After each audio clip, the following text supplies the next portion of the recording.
Hey guys, and welcome back to the Dirty Lounge. With you as always, I am your host, the Dirty Saiyan. Today I will be discussing the incoming Ultra Super Saiyan Blue Kaioken Goku that was dropped during the reveals and stuff earlier this morning. Before that though, 74% of you watching aren't subscribed. And I only ask that you consider subbing to the channel, turn on notifications, and be comments also go a long way towards improving a video's performance in the algorithm. So I really thank you guys for all the support, and yeah, just hook a brother up. But that aside, let's first go over what's been shown for the reveals and stuff for Goku's kit. Now, first off, his Z ability gives plus 3% to special move damage for Universe Survival Saga, much like Ultra Super Gogeta did. 38% to strike and blast defense for tags USS or GODKI. So double defenses, that's already really solid, and he does the super buff just like USG, so that's also a huge plus. Nice. His first unique. When entering the battlefield, rapidly restores unique gauge according to key charge time. Okay, so it sounds like he'll get his gauge by charging key, much like LF Cell does. And unless they actually mean it when they say rapidly restores unique gauge, I am not a fan of this mechanic. In my opinion, it disrupts the flow of battle too much, especially for somebody who has a playstyle the way I do, which is kind of aggressive. Too much so if you're trying to be worried about filling up that gauge. USG filling it up by using his cards, in my opinion, is a much better method, and I think Legends should stick with that format. But anyways, once the gauge is full, we draw a special arts card next. We restore 15% HP, plus 40% to the next strike damage inflicted, up to 80%.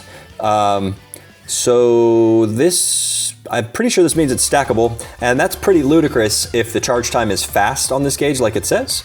But the trade-off appears is only the next card gets this buff that you're using. So it's not like a sequential amount of cards over a period of counts. It's not a normal situation where you would get a percentage of something for a specific amount of counts.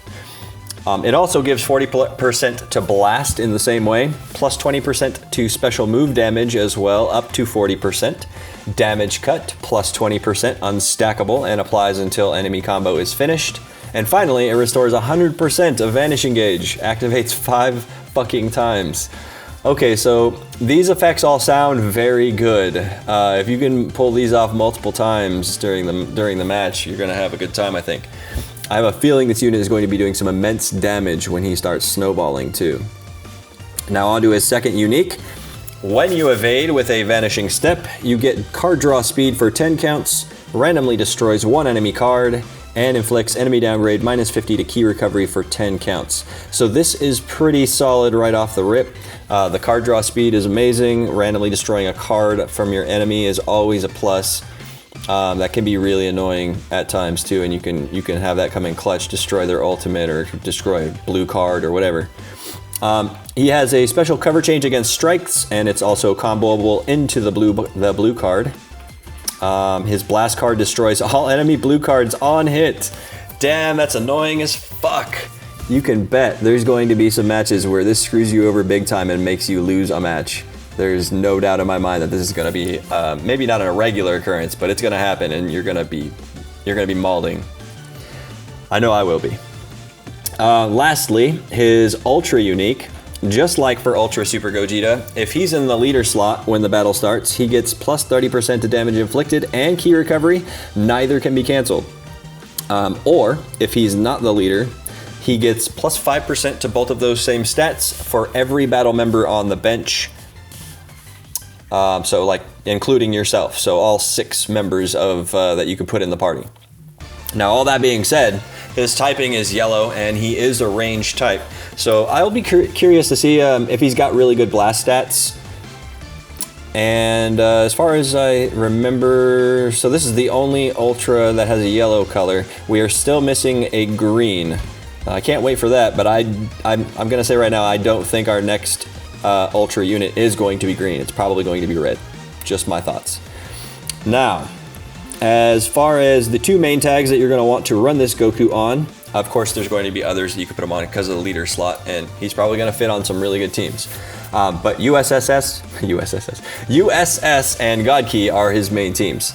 Let's take a look at who he might be replacing on those teams. GODKI's pretty simple.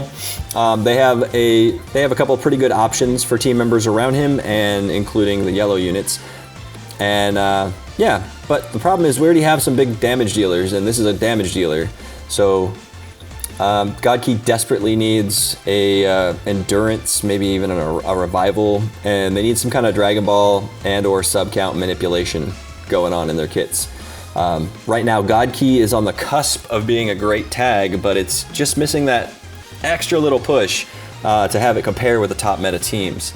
I do think we're going to see MUI drop as either an Ultra unit or an LF, or both, possibly. You never know with Legends, for the upcoming 4th anniversary. So I foresee a huge W for GODKI coming real soon.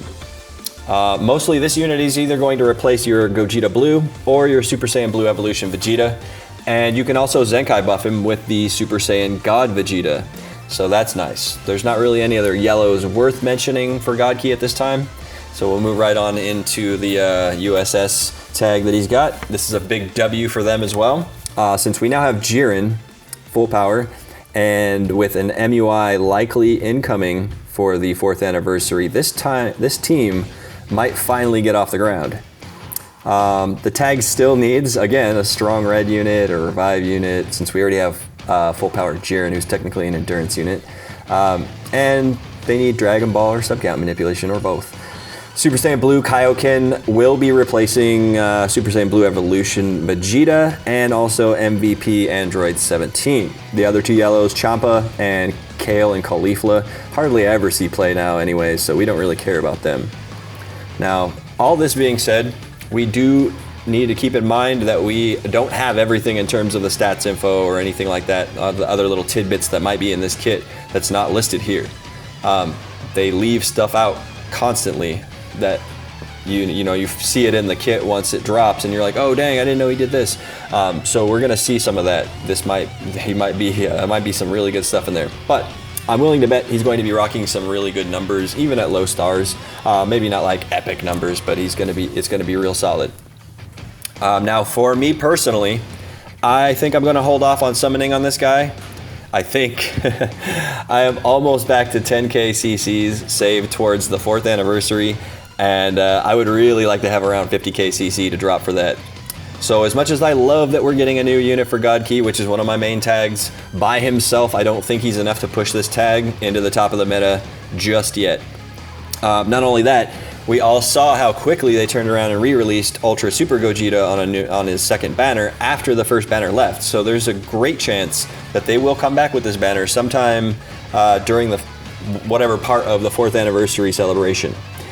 Plus, I am also a bit biased in that I really don't want Gogeta Blue to be replaced just yet. I still love using him, and I'm still holding out hope for his plat equip being busted so he can shine properly once again. But I think that's all I got for you guys for this video. Let me know in the comments section below, what are your thoughts on this unit? Are you hyped for him? Are you going to summon? Or are you going to save like me for the anniversary and continue saving those CCs? But until next time, guys, have a great week. We'll catch you in the next one. Peace.